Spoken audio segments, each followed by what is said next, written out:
Ça s'approche très rapidement. Ah oui, là c'est à grands pas, hein. On rappelle le Danemark dans le groupe A avec la France, le Sénégal et l'Uruguay. La Tunisie, ça sera le groupe H avec le Japon, la Belgique et la Russie. Attention, on va suivre la Granker qui rentre dans la surface de réparation. Granker qui résiste et qui marque. Et bien voilà le premier but de cette rencontre avec cet homme. Jesper Granker qui a résisté aux assauts des défenseurs tunisiens, lancé sur son aile gauche. Granker qui a résisté, hein, c'est vrai, au pressing des défenseurs tunisiens. On avait souligné leur grand gabarit. Là ils ont peiné face à cette infiltration de Granker, c'est vrai. On le revoit au sein de la défense, entre deux joueurs, il s'infiltre, frappe du droit en déséquilibre. Et ben Ali Boum Nigel, 1-0 pour le Danemark et les Danois qui désormais. Et puis les qui eux pourraient peut-être être un petit peu fatigués à la fin du match parce que là par moment ça ressemble à un taureau là. Hein. Courir après la balle comme ça pendant des périodes de 2-3 minutes. A priori. On n'a aucun souci pour entendre les directives des deux sélectionneurs. Attention à Trabelsi là dans la surface de réparation. Il passe Henriksen, il remet derrière pour Jaziri. L'égalisation de l'équipe de Tunisie. Et bien voilà.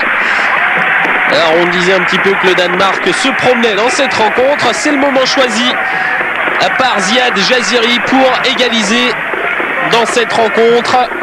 61e minute de jeu et la Tunisie qui revient au score, mais il est vrai que c'est un petit peu une surprise tout de même. Et au départ, hein, on le voit là sur ce ralenti, il y a tout le travail de Trabelsi qui prend le dessus sur Heinze et qui derrière trouve Jaziri, le petit attaquant de l'Étoile du Sahel. 14 sélections, il inscrit là son 9e but pour les Aigles de Carthage. On l'avait dit, hein, ce joueur est capable de causer bien des soucis aux défenses adverses, qui apparemment n'a pas l'air perturbé par ce score de parité, d'égalité. Score nul, un but partout. Et en tout cas côté tunisien, on doit souffler.